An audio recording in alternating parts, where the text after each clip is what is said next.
Indonesia memang menjadi salah satu pionir ya yang akan menggantikan energi-energi fosil yang ada di dunia ya, pada umumnya. Dan terutama di Indonesia kita sudah lihat bahwa di dalam potret energi yang ada di rencana pemerintah Indonesia, kita memang di abad ke-21 ini energi-energi fosil sudah mulai akan ditinggalkan. Berdasarkan perhitungan kita sekarang sudah masuk di era 21, di abad 21 sampai dengan 2100 ya. Mungkin kita semua sudah mudah-mudahan masih diberikan umur panjang ya, tapi secara prediksi mungkin yang menikmati nanti setelah tahun 2100 itu adalah cucu kita. Dan sebagai informasi bahwa beberapa energi-energi terbarukan yang sudah diberikan ya, yang sudah dicanangkan ya, oleh beberapa pemerintah yang ada di Indonesia, kurang lebih ada yang paling besar ya itu adalah energi surya ya, kemudian yang kedua itu adalah energi angin,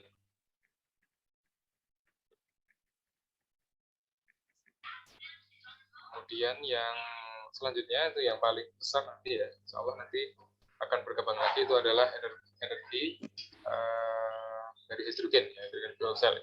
Nah, teman-teman yang dan juga kendaraan, untuk kendaraan kita sudah perlahan-lahan akan meninggalkan yang namanya kendaraan yang ber-BBM, kendaraan yang memiliki bahan bakar fosil ya, kita akan gantikan dengan, kalau dulu sih ada istilah ethanol fuel ya, jadi beberapa sumber-sumber energi yang akan diberikan itu adalah dari tumbuh-tumbuhan ya.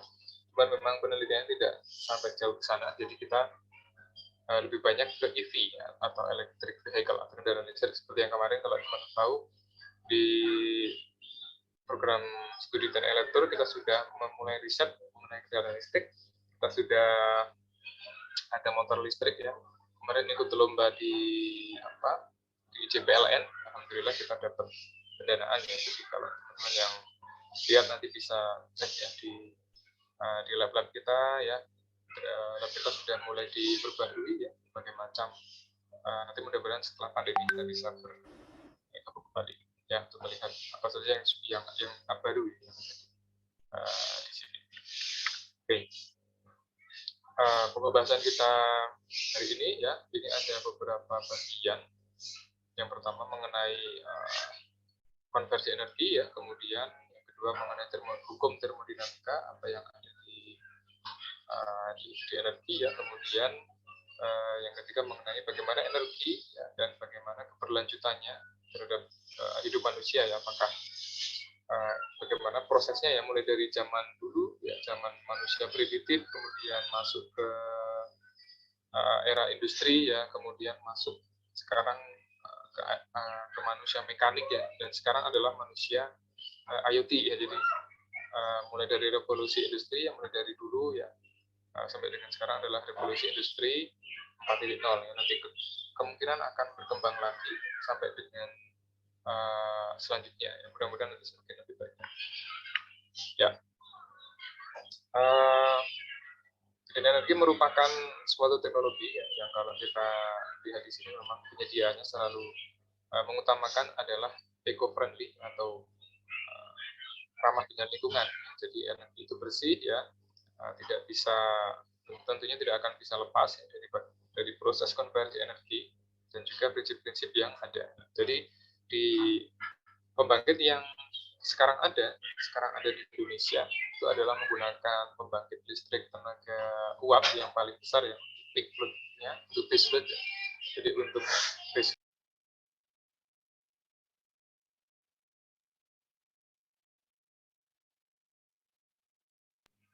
jadi peak load-nya ya itu biasanya menggunakan pembangkit listrik yang tenaga air gitu ya.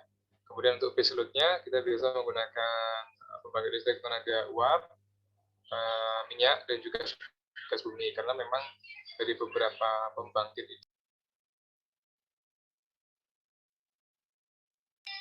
memang daripada pembangkit itu yang paling cepat itu adalah PLTU ya. Jadi yang standby gitu ya. Jadi ketika kalau kita menggunakan air ya ataupun matahari dan juga angin itu sebagai base load-nya tentunya tidak akan mudah ya, karena nilainya tidak selalu ada. Jadi kalau kita menggunakan pembangkit tenaga uap, ya, itu selalu bisa digunakan untuk setiap base load-nya. Jadi untuk yang beban-beban dasar itu memang menggunakan PLTU, uap, baik itu uap menggunakan boiler air ataupun menggunakan minyak dan juga gas bumi. Tentunya itu semua adalah fosil ya. Jadi nanti kita akan bahas ya bagaimana bentuknya, kemudian bagaimana hubungannya dengan manusia ya, mulai dari zaman primitif hingga sampai dengan sekarang. Nah, bagaimana konversi energi ya. Jadi di dalam hukum fisika dulu ya, kalau teman-teman belajar fisika, energi adalah kemampuan ya. Jadi potensi ya dari sebuah benda ya untuk melakukan sebuah kerja adalah energi. Kemudian kalau kita berbicara mengenai usaha ya, jadi itu adalah dikalikan dengan perubahan energi yang ada di situ. Jadi kalau kita lihat rumusnya adalah W sama dengan F kali S ya, kalau di fisika ya. Jadi kita pakai yaitu harus kita rubah. Contohnya misalkan dengan yang ada di manusia, misalkan makanan ya, makanan itu akan kita gunakan sebagai energi ketika kita bisa merubahnya setelah kita makan ya, kemudian dikonversi menjadi energi. Nah, kemudian juga berlaku bagi sumber daya yang ada di bumi ya, seperti baik itu sumber daya secara renewable ya maupun sumber daya secara non renewable. Nah, semuanya tentunya akan memerlukan yang namanya konversi energi. Nah, bedanya adalah mana konversi energi yang akan meminimalisir ya, akan meminimalisir perubahan ekonomi, ya, perubahan iklim. Jadi yang akan meminimalisir ya perubahan karbon.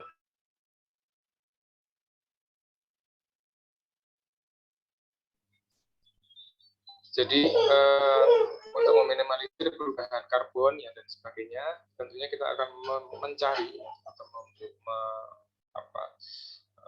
merumuskan ya beberapa pembangkit yang ramah lingkungan, tentunya dan juga yang renewable. Tentunya. Nah, tradisinya bahwa di abad 21 ini akan habis gitu ya. Jadi sekitar ini sudah tahun 2021 ya. Jadi sudah masuk ke ketiga. Jadi dari persepuluhnya jadi 2021 sampai dengan 2030. Dan nanti prediksinya sekitar 30 sampai dengan 40-50 tahun lagi. Energi terbarukan itu energi yang tidak terbarukan ya, atau fosil itu akan mulai habis ya. Bayangkan kita sudah pakai dari zaman berapa ya, tahun kita pakai pembangkit itu mungkin pertama kali ditemukan pembangkit uap itu tahun 1800-an. Jadi sudah dipakai manusia kurang lebih sekitar 200 tahun ya. Bayangkan bahwa bagaimana banyaknya ya. Jadi mulai dari 1800 sampai dengan sekarang itu sudah berapa TOE ya, jadi berapa energi, berapa energi fosil yang sudah dibakar ya untuk menghasilkan energi manusia, dan itu tidak bisa diperbaharui ya. Berbeda seperti energi terbarukan yang lain seperti air dan sebagainya, tentunya akan merecycle ya, jadi energinya tidak pernah habis. Nah, tentunya di samping itu juga ketika kita berbicara konversi energi di energi yang non renewable, ya, tentunya juga akan menyumbang yang namanya emisi carbon tax atau jumlah karbon yang ada di atmosfer ya, itu juga akan mengganggu ekosistem alam, terutama di penipisan lapisan ozon dan sebagainya. Nah,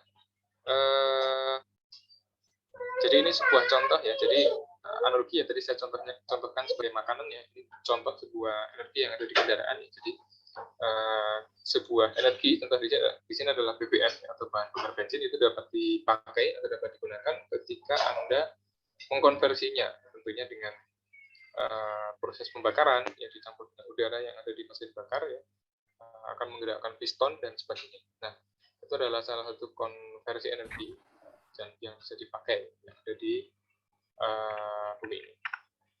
Nah, bagaimana hierarki energi kita yang ada di bumi ya. Jadi energi itu terbagi menjadi dua, ada energi fosil ya, atau energi yang tidak terbarukan, kemudian ada energi yang terbarukan ya, atau energi yang bisa diperbaharui. Tentunya dengan energi fosil itu akan mengurangi ya, jadi akan mengurangi emisi, akan mengurangi dampak lingkungan yang akan menambah, maksud saya akan mengurangi penipisan dan juga global warming. Jadi dengan adanya solusi-solusi alternatif penggunaan renewable energy itu diharapkan bahwa iklim kita akan semakin membaik ya. Jadi juga penerapan daripada ekosistem yang dulu pernah hilang itu akan kembali ya. Jadi bayangkan ketika Anda menilai energi fosil ya, itu adalah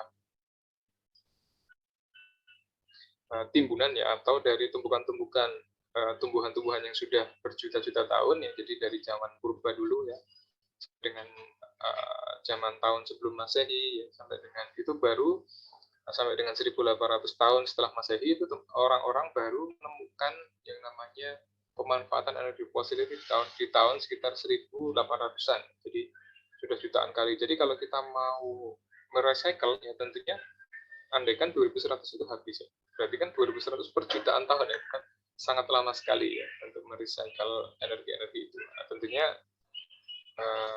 solusi-solusi ya, atau alternatif yang ada di renewable energy akan kita manfaatkan ya. Tentunya ini akan diberikan seperti energi pembangkit air ya, kemudian pembangkit biomas atau sampah, kemudian ada hidrogen dan sebagainya. Itu yang akan pakai adalah anak cucu kita. Nah, tentunya dari beberapa energi ini di zaman saat ini memang belum terlalu masif ya. Jadi hanya ada beberapa yang sudah banyak digunakan, tetapi secara umum belum sebaik yang ada di yang seperti PLT uap ya, yang bisa digunakan untuk base load ya. Contohnya saja ketika Anda lihat pembangkit listrik tenaga air, itu kan airnya sangat berpengaruh terhadap musim ya, jadi tidak bisa digunakan terus setiap saat 24 jam. Pembangkit listrik tenaga matahari juga ya, jadi ketika Anda hanya bisa pakai di jam-jam tertentu, apalagi angin ya. Nah, sebenarnya yang paling besar itu potensi adalah terbarukan, yaitu menggunakan geothermal ya, atau panas bumi. Cuman untuk penelitiannya atau eksploitasinya memang belum begitu besar, karena memang pemanfaatannya sangat terbatas ya, terkait dengan alat dan sebagainya. Nah, tugas kita adalah melihat di sisi yang renewable ya, bagaimana kita mengaplikasikannya, tentunya dengan teknologi-teknologi yang semakin canggih ya, semikonduktor, elektronika daya dan sebagainya ya. Mudah-mudahan energi fosil ini bisa dikurangi. Seperti zaman dulu, teman-teman kalau memasak banyak menggunakan minyak tanah ya. Sekarang minyak tanah sudah jarang, sudah nggak dipakai ya. Sekarang beralih ke gas, tapi tetap ada ya, tetap ada yang jual. Nah, mungkin ke depannya juga seperti itu. Nanti pembangkit uap itu akan tetap ada, ya, tapi dengan jumlah yang diminimalisir. Jadi nanti basicnya akan menggunakan yang renewable. Oke, kemudian kalau kita lihat ya di sini mengenai proses-proses yang ada green energy ya, itu menilik daripada hukum termodinamika. Jadi hukum termodinamika menyatakan bahwa energi tidak dapat diciptakan ya, dan juga tidak dapat dimusnahkan. Energi itu hanya dapat berpindah ya, dari satu bentuk ke bentuk lain. Nah, pertanyaannya nanti akan muncul adalah jika energi itu tidak pernah berubah ya, atau tidak pernah habis ya, tidak bisa diciptakan dan juga tidak bisa dimusnahkan. Nah, kenapa bisa terjadi krisis energi? Padahal secara teori bahwa energi itu berputar di bumi ini. Nah, kita akan bahas nanti di belakangnya. Nah, di dalam hukum termodinamika bahwa yang akan kita manfaatkan ya, sesuai dengan di sini adalah bahwa semua energi itu sebenarnya bisa dikonversi. Ketika manusia misalkan makan ya, maka dia akan berubah ya, jadi berubah menjadi energi. Sebentar ya.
di dalam hukum termodinamika ya. Jadi ketika kita berbicara mengenai hukum fisika ya, bahwa energi tidak bisa diciptakan dan juga tidak dapat dimusnahkan, maka yang akan kita lakukan yaitu adalah mencari energi. Jadi mencari energi yang proses konversinya sangat mungkin tidak bisa dibilang cepat ya.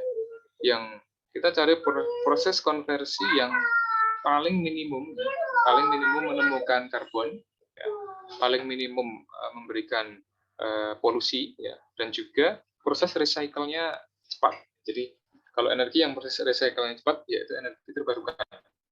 Jadi sebenarnya semua energi itu dapat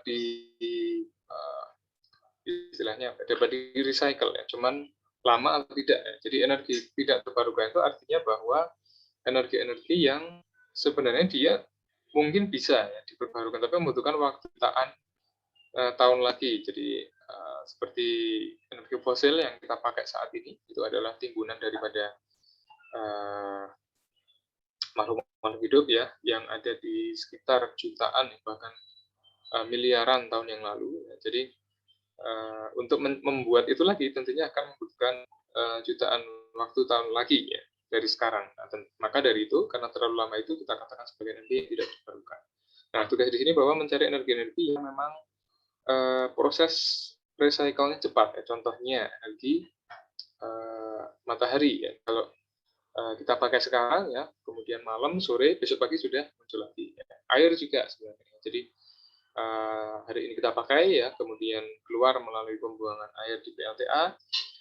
Besoknya dia akan menuju ke udara, menuju ke samudra dan sebagainya, kemudian akan menjadi air, itu akan terrecycle terus. Angin juga seperti itu. Ya, jadi sebenarnya kelebihan daripada energi terbarukan itu recycle-nya cepat, ya, tapi dia tidak dapat bernilai secara konstan. Ya. Jadi seperti air, angin itu tidak bisa bernilai secara konstan. Tapi untuk yang energi tidak terbarukan seperti fosil, yang minyak bumi dan sebagainya, itu recycle-nya lama banget sehingga kita bisa katakan sebagai energi tak terbarukan. Dan juga tapi kelebihannya adalah dia bisa digunakan sebagai baseload ya, karena dia bisa diatur ya, sesuai dengan baseload yang mau kita pakai. Misalnya kita membangkitkan energi sebesar 45 MW ya, atau kalau PLTA itu biasanya kalau yang besar ya sekitar 60 sampai 70 MW. Kalau bisa kita pengen membangkitkan sekian MW daya listrik ya, maka batu baranya sekian gitu ya. Kalau kita mau membangkitkan sedikit ya kita tinggal kurang dan stoknya itu ada. Jadi bisa kita atur sendiri. Itu merupakan kelebihan daripada pembangkit yang terbarukan, yang tidak terbarukan, yang fosil. Dapat digunakan sebagai baseload ya.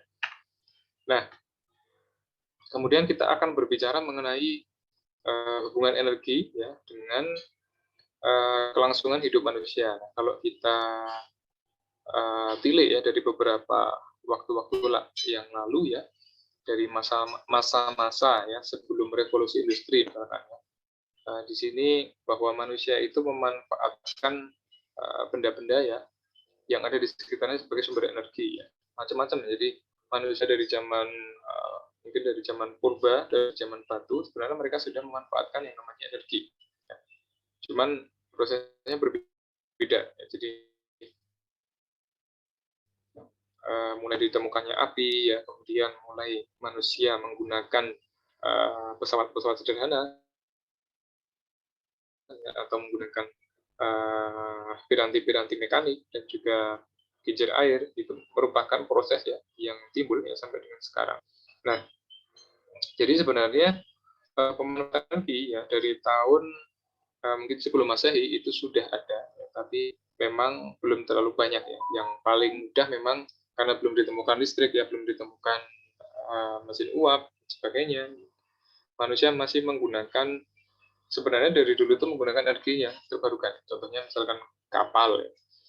Kapal menggunakan angin ya, belum pakai motor listrik gitu ya.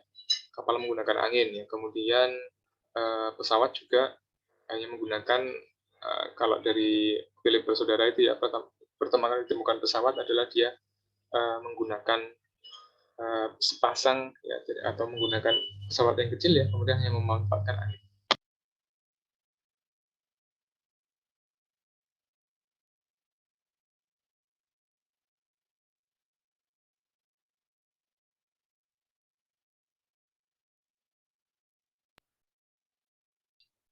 Ya, kemudian mulai masuk di zaman sekitar revolusi industri, manusia mengenal mesin-mesin ya, kemudian mulai membuat rangkaian-rangkaian gadget dan sebagainya. Itu adalah menunjukkan bagaimana manusia itu sebenarnya sudah hidup di zaman dulu. Kalau kita lihat di sini, sebentar mungkin nggak terlalu kelihatan ya. Ini adalah manusia dari zaman dulu hingga sekarang.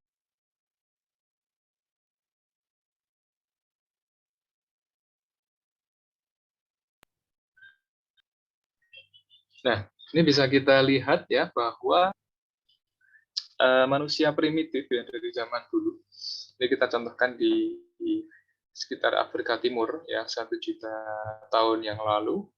1 juta tahun lalu itu seberapa ya? Anda nggak bisa bayangkan ya. Kalau mungkin membayangkan tahun Masehi lebih mudah ya. Kerajaan-kerajaan yang di tahun sekitar Masehi Anda masih bisa menghitung gitu ya. Kemerdekaan 1945 berarti sekitar 50 tahun yang lalu. Oh, bisa bayangin seperti ini bentuknya. Nah, kalau 1 juta tahun yang lalu, 2000 tahun yang lalu aja Anda susah membayangkan bagaimana kalau 1 juta. Tentunya masih banyak hal-hal yang di luar nalar kita ya. Jadi ada manusia primitif mungkin tinggalnya masih di bebatuan ya, makannya masih menggunakan berburu dengan alat yang seadanya, bahasa mungkin juga belum terlalu banyak ya. Nah itu sekitar 1 juta tahun yang lalu. Jadi manusia hanya memerlukan makanan. Jadi seperti mungkin mohon maaf seperti hewan ya. Jadi manusia hanya hidup kemudian mencari makanan untuk bertahan hidup. Udah itu aja selesai. Kemudian manusia yang kedua adalah manusia pembaru. Nah, manusia pembaru itu ya, di sekitar Eropa ya 100 tahun yang lalu, berarti tahun sekitar 1900 ya. 1900-an. Nah, ini adalah manusia-manusia yang mulai melakukan pembaruan ya. Jadi contohnya membakar arang ya untuk memasak dan sebagainya. Jadi sudah menemukan beberapa alternatif yang ada di sekitarnya. Kemudian petani awal itu sekitar 5.000 tahun sebelum Masehi, banyak sekali ya. 5.000 tahun sebelum Masehi itu masih memanfaatkan energi ternak ya. Jadi mulai yang dulu ya hanya mencari makan ya. Jadi manusia sudah mulai mengembangkan. Jadi tidak hanya selesai dapat hewan ya, dapat kambing, dapat rusa ya langsung dimakan, tapi sudah mulai berpikir bagaimana menternakkan dan sebagainya. Kemudian tadi lanjut ya, Eropa Barat Daya tahun 1400-an ya. 1400-an itu ya berarti 500 tahun dari sekarang. Jadi bukan beberapa alat-alat ya seperti batu bara ya untuk menggerakkan mesin uap ya. Kemudian manusia mulai membuat kincir angin, kincir air ya dari air terjun dan sebagainya. Jadi ternak untuk transportasi dan sebagainya. Nah, intinya bahwa manusia itu sebenarnya sudah berhubungan dengan energi di zaman dulu ya. Cuman pemanfaatannya memang berbeda. Kemudian manusia industri itu masuk di tahun lalu ditemukan mesin uap dan sebagainya ya. Jadi kemudian manusia teknik ya sekitar tahun 70-an ya. Ini baru-baru kemarin ya. 30 mungkin ini ayah ibu Anda ya, atau kakek nenek mungkin masih di zaman ini masih memanfaatkan pembangkit listrik. Jadi pembangkit listrik mulai dimanfaatkan besar-besaran di situ ya. Jadi mulai ditemukan mesin uap ya, kemudian pembangkit listrik dan sebagainya. Kemudian di tahun 2000-an ini ya, pembangkit mungkin untuk yang pembangkit terbarukan itu sudah ada banyak ya di tahun 19 ya, di sebelum 2000 ya, seperti air dan sebagainya. Cuma untuk yang teknologi-teknologi yang advance ya seperti solar cell ya, kemudian hidrogen itu baru ditemukan setelah abad 20 ya.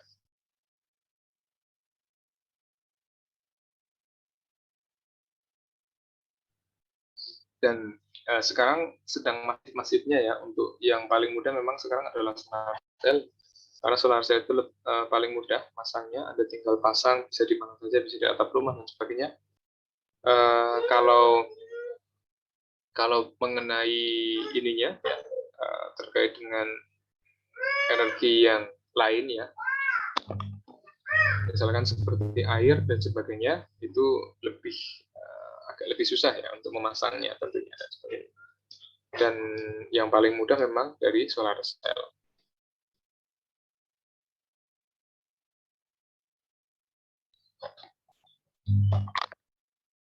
Oke, jadi itu beberapa hubungan ya. Jadi manusia dari zaman dulu bagaimana memanfaatkan energi-energi yang ada di lingkungan. Ya. Jadi mulai dari ternaknya, ya mulai dari misalkan dia menemukan. Jadi manusia itu sebenarnya pintar ya dari zaman dulu, ya berkembang sampai sekarang ya. Dari dulu manusia yang hanya memanfaatkan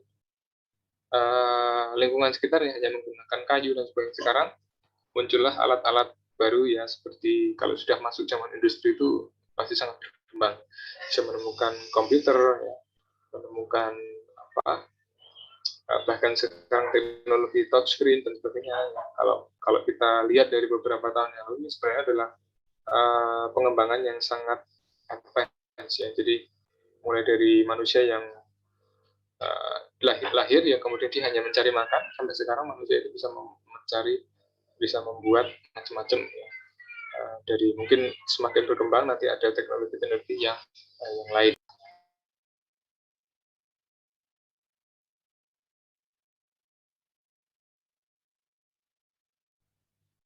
Oke, kemudian ini ada beberapa hal lagi ya terkait dengan bagaimana energi itu sangat berperan, jadi hubungan energi dengan kehidupan manusia.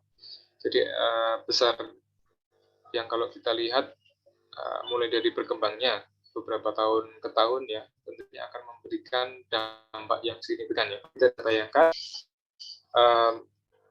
kendaraan itu di tahun, contohnya kita tilik dari teknologi. Jadi kalau teman-teman lihat perkembangan transportasi ya, dari zaman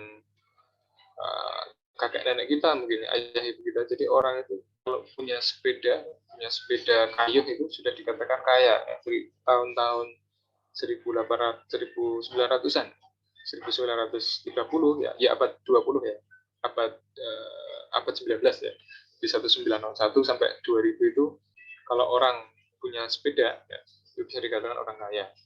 Nah, kemudian muncullah teknologi-teknologi ya, kemudian berkembang ya, ada motor ya, motor dulu hanya pakai karburator ya, hanya menggunakan BBM ya, kemudian berkembang menjadi motor yang injeksi, kemudian sekarang berubah menjadi yang hybrid ya, ada BBM plus listrik. Nah, di tahun 2021 ini sudah banyak penelitian-penelitian mengenai yang mobil listrik ya, kemudian motor listrik, cuman memang belum dikembangkan secara masif. Ya ada beberapa yang sudah dikembangkan secara masif ya, seperti Tesla dan sebagainya. Nah, nanti bisa Anda bayangkan di tahun 2100 mungkin semua kendaraan sudah smart ya. Kalau kita sekarang punya smartphone ya, dulu telepon itu cuma hanya bisa buat telepon. Sekarang handphone sudah bisa dipakai untuk macam-macam ya. Kemana-mana tuh kalau sudah pakai handphone, istilahnya bisa Anda pakai untuk apapun ya. Bisa buat motret ya, bisa buat conference ya, bisa buat ketemu dengan orang video call ya, bahkan bisa buat nyalain TV ya. Ada beberapa fitur-fitur yang mungkin satu genggaman itu Anda bisa pakai semuanya. Anda bisa beli makan ya, Anda bisa cari transportasi, Anda bisa cari lokasi ya. Jadi dengan satu alat Anda bisa tahu semuanya. Nah, tentunya semakin berkembang ya. Nah, kebutuhan akan energi ya, khususnya kalau dulu manusia membutuhkan energi bisa dikatakan energi secara umum ya. Secara umum, kalau sekarang itu bisa dikatakan manusia itu energi utamanya adalah listrik ya. Karena hampir semua peralatan menggunakan listrik. Dulu yang memasak hanya menggunakan gas ya, sekarang sudah listrik ya. Kemudian apapun listrik ya. Jadi mencuci dulu hanya menggunakan tangan ya, mengeringkan aja dulu menggunakan matahari, sekarang menggunakan juga listrik ya. Jadi semuanya serba listrik. Ya. Sapu ya, alat untuk menyapu dulu menggunakan kayu, sapu biasa. Sekarang sudah banyak robot-robot yang memang dibuat untuk menyapu, mengepel, dan sebagainya. Jadi memang listrik itu nanti akan menjadi manusia tidak akan lepas ya dari listrik. Tentunya dari di elektro ini ya, terutama karena Anda sudah mengambil mata kuliah energi terbarukan, tentunya Anda sudah mengambil STL ya, mata kuliah sistem tenaga listrik ya, dan juga mesin-mesin listrik mungkin di pilihan. Nah, memang di situ bahwa Anda harus menilik ya. Jadi Anda ini kan nanti ujung-ujungnya akan menjadi tombak di abad 21 ya, kita akan bekerja jadi orang-orang yang di kuartal pertama ya, di tahun mungkin 2020 sampai 2025 itu mencari ilmu, yaitu nanti di 3/4 terakhir abad 21 ini akan menciptakan inovasi-inovasi. Ya, orangnya ya Anda ini dia akan mencari bagaimana solusi-solusi energi ya, sekarang sudah banyak ditemukan ya. Misalkan power bank yang dari tas ya, itu juga ada ya. Power bank yang ada yang dipasang di motor ya, jadi motor itu ketika diparkir biasanya kan dipanasin gitu ya, jadi itu sambil ngecas dan sebagainya. Jadi banyak sekali teknologi-teknologi yang bisa dipakai ya. Mungkin suatu saat ketika zaman sudah berubah ya, manusia itu sudah bisa jadi ya energi yang berubah dari fosil ya, terutama dari pembangkit-pembangkit yang konvensional, terutama dari PLN, itu nanti bisa akan di switch ya, atau dirubah jadi manusia akan punya sendiri, seperti ketika air ya, katakanlah air orang bisa bikin sumur sendiri ya. Jadi nanti juga sama dengan teknologi. Jadi yang utama misalkan nanti setiap orang punya solar cell ya, jadi dia tidak hanya bisa beli dari PLN, dia juga. Nah, itu contoh-contoh yang ada di Indonesia ya, sekarang berkembang. Nah, ini adalah hubungan ya antara beberapa energi ya, dan juga dengan kelangsungan hidup manusia. Di sini ada beberapa parameter. Kita buat di sini ada, ini seperti diagram Venn ya, kalau di matematika dulu ketika teman-teman belajar himpunan. Nah, ada bagian atas yaitu pertambahan penduduk ya. Jadi karena manusia itu semakin bertambah ya, setiap tahun pasti bertambah. Jadi manusia yang lahir itu pasti akan lebih banyak daripada manusia yang meninggal. Nah, karena corona ini ya, jadi ini adalah masa pandemi, jadi alam ini sedang menyeimbangkan. Jadi mungkin di tahun 2020, 2021 banyak manusia yang meninggal. Jadi pandemi ini salah satu metode alam ya untuk menyeimbangkan ekosistem yang ada di bumi. Tapi secara umum adalah jumlah pertambahan pasti akan lebih banyak daripada kematian. Anda bayangkan saja ketika manusia itu ketika menikah bisa melahirkan mungkin ya 2-3, ya, tapi ketika meninggalkan hanya 1 ya, jadi 1-2 ya, jadi itulah yang akan membedakan. Nah, kemudian di sisi kanan ini ada istilah lingkungan global. Kemudian di sisi kiri ada sumber daya, energi, dan juga bahan pangan. Jadi 3 komponen ini, jadi manusia itu kan hanya membutuhkan sandang ya. Jadi kalau manusia hidup ya lahir, pasti yang utama adalah sandang, pangan, dan juga papan. Jadi pakaian, ya makanan, dan juga tempat duduk bernaung. Itu prinsip utama ya. Jadi di sisi kiri ini adalah sumber daya energi, yaitu bahan pangan, kemudian bahan naungan, dan sebagainya. Nah, yang akan membungkus itu adalah lingkungan. Jadi lingkungannya seperti apa? Ketika lingkungannya baik, maka kebutuhan primer itu juga akan baik. Nah, di sisi-sisi ini, kalau kita lihat, teman-teman bisa cek ya bahwa di setiap hubungan itu ada keterkaitannya. Jadi misalkan lingkungan global dengan pertambahan penduduk, apa yang menjadi problem di situ? Problem di sini adalah banyaknya bencana alam. Ya, contohnya sekarang pandemik ya, kemudian penyakit menular, kemudian ada kerusakan lingkungan dan sebagainya, ya. Kemudian pemukiman kumuh dan sebagainya, itu akan mempengaruhi bagaimana jumlah daripada penambahan penduduk yang ada di bumi terhadap kebutuhan energi. Nah, contoh ketika mungkin sekarang ya dengan adanya, ya mungkin kita langsung contoh kasus sekarang adalah kasus pandemik.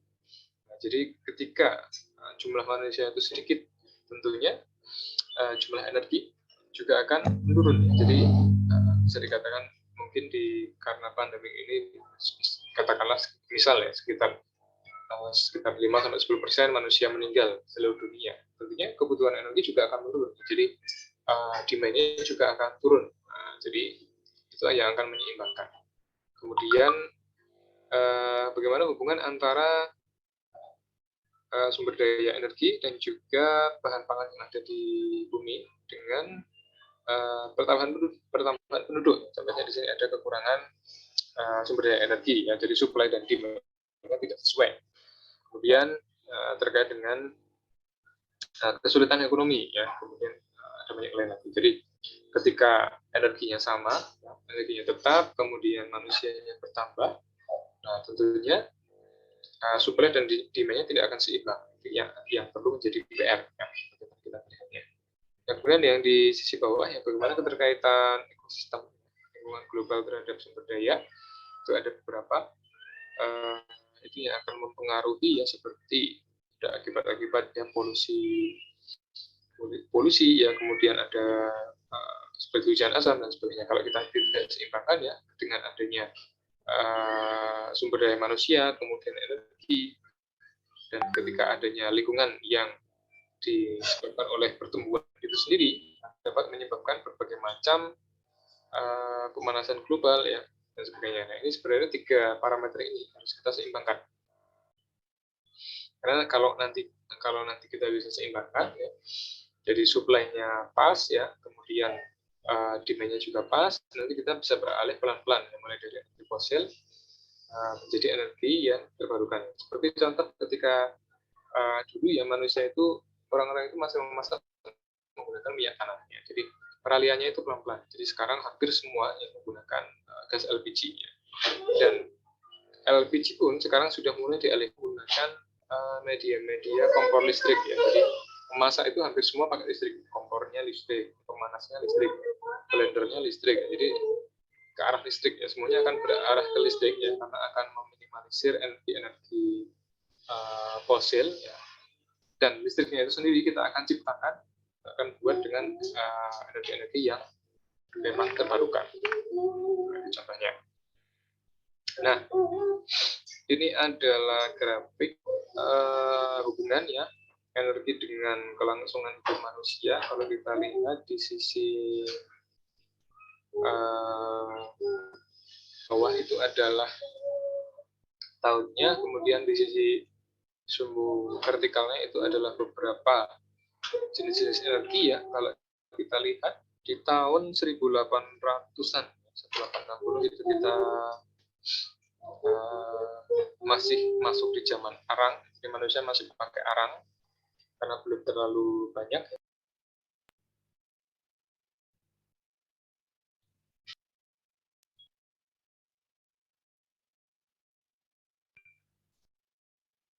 Bentar, ya.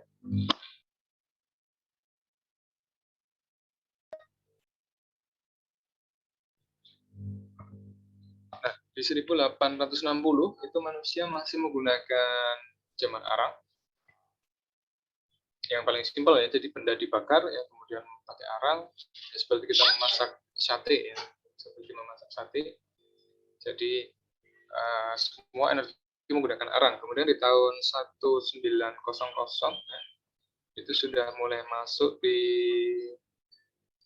batu bara, ya. Jadi abad 21 itu, abad 19 itu sudah manusia sudah masuk ke zaman batu bara, ya. Zaman kemerdekaan itu kalau teman-teman lihat sekilas itu ada buruh-buruh, ya, atau pekerja-pekerja yang jadi batu bara, ya. Kemudian itu berkesinambungan juga. Jadi kalau kita lihat grafiknya, seperti misalkan zaman arang, ya. Jadi grafiknya naik, ya, naik sampai dengan tahun 1900-an. Kemudian dia sampai sekarang sudah menurun, jadi stabil. Ya, masih dipakai, cuma tidak banyak. Ya. Kemudian di zaman batu bara itu yang melesat, ya. Dari tahun 1900, ya, sampai dengan sekarang, batu bara itu dipakai terus, ya. Jadi selalu naik. Jadi setiap Bisa dikatakan hampir sekitar 200-an tahun ya kita pakai batu bara listrik. Nah, kemudian zaman lainnya adalah minyak. Minyak juga sama. Minyak tidak sebanyak batu bara, mungkin sekitar 40 sampai dengan 50%-nya di konsumsi batu bara yang ada.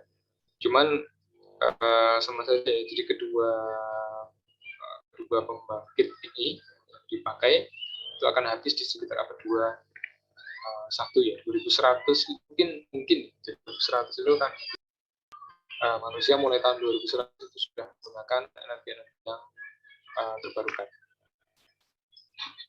Nah, ini adalah hubungan energi dengan kelangsungan hidup yang kita lihat. Nah, ini tahunnya.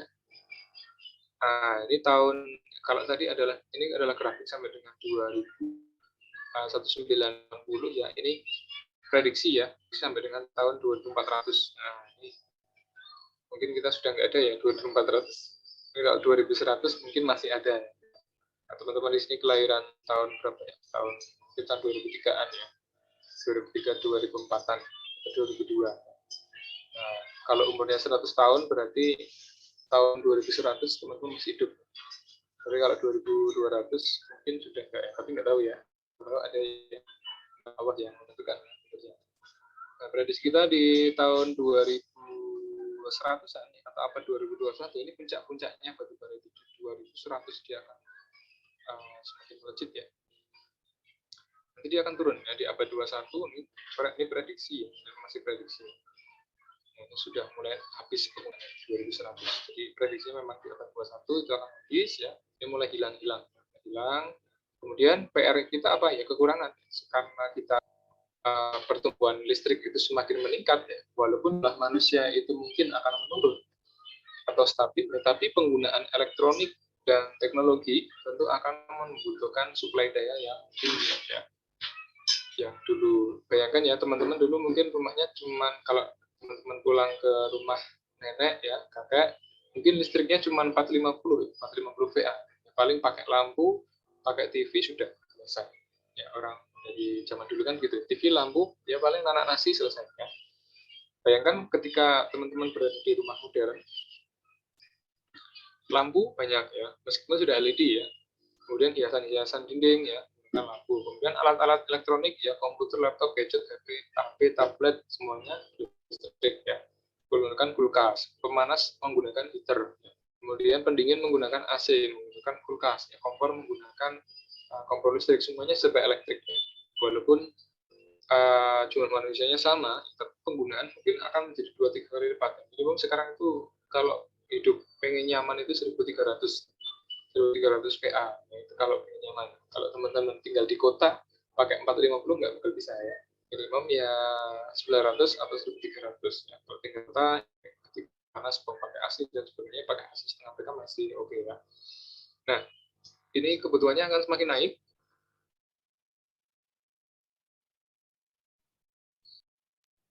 Kebutuhannya akan semakin naik, jadi PR kita di sini. Jadi di kekurangan atau defisit yang ada di sisi kanan ini, jadi seberapa persen? Nah, ini kita harus manfaatkan menggunakan energi-energi yang terbarukan. Energi terbarukan yang ada itu kita masukkan slotnya di sini. Jadi ada pembangkit air, ya, hidrogen dan sebagainya. Kemudian kendaraan listrik, ya, smart vehicle, ya, mungkin smartphone kita sudah punya, smart vehicle kita sudah punya.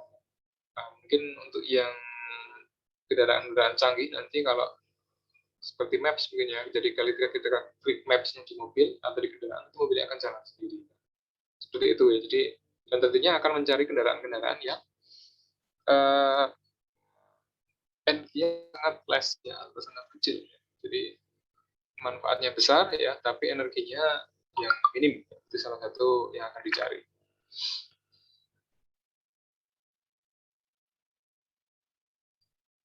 Nah, ini juga ya, ini tahun, wah ini sampai dengan ini per 5.000 ya, ini. Per 500 maksudnya. Kalau ini per 500 ya, 500, 1000, ya, 1000, 0, 500, 1000, 1500, 2000, 2500, 3000. Wah. Nah, ini nanti tombak-tombaknya adalah kalau semua sudah habis ya, nanti ujungnya pakai energi nuklir. Nah, ini sangat ngeri nanti kalau. Jadi saking pentingnya energi ya, saking pentingnya energi, jadi negara-negara di bumi ini yang bisa dikatakan negara kuat itu pasti yang memiliki nuklir paling banyak. Nggak usah kita tanya ya, siapa yang punya nuklir paling banyak ini ya Amerika. Jadi kalau teman-teman sering lihat film-film ya yang bernuansa-nuansa action seperti apa peperangan gitu ya, biasanya nuklir yang ditonjolkan. Jadi negara yang paling ditakuti itu negara yang punya nuklir paling banyak ya. Jadi yang siap luncur gitu ya. Jadi salah satunya Amerika, kemudian Rusia, ya Jepang itu beberapa negara maju yang memang ditakuti. Nah, nanti ujungnya kalau sudah habis ya, batu bara ini akan habis di tahun 2100, kemudian minyak gas alam juga semuanya akan habis ya. Nanti energi terbarukan mungkin juga akan mentok ya, mungkin akan mentok nanti. Ya energi terbarukan akan membantu tentunya. Ya. Jadi tapi seiring perkembangan zaman ini prediksi sekitar 2500 ya. 2500 itu puncak-puncaknya nanti akan ada energi terbarukan ya sebagai baseload-nya, juga energi nuklir. Nah, kenapa energi nuklir itu belum dipakai sampai saat ini? Ya karena kita masih punya kita masih punya batu bara, kita masih punya lain-lainnya. Nah, tapi nuklir itu kan memang ya masih ambigu ya, masih banyak perbincangannya ya, dari sisi safety dan sebagainya. Tapi kalau sudah tidak punya lagi, dipakai nuklir. Oke.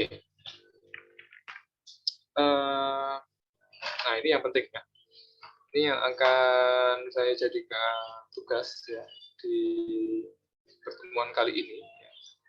Tugasnya adalah menjawab pertanyaan ini. Sebentar.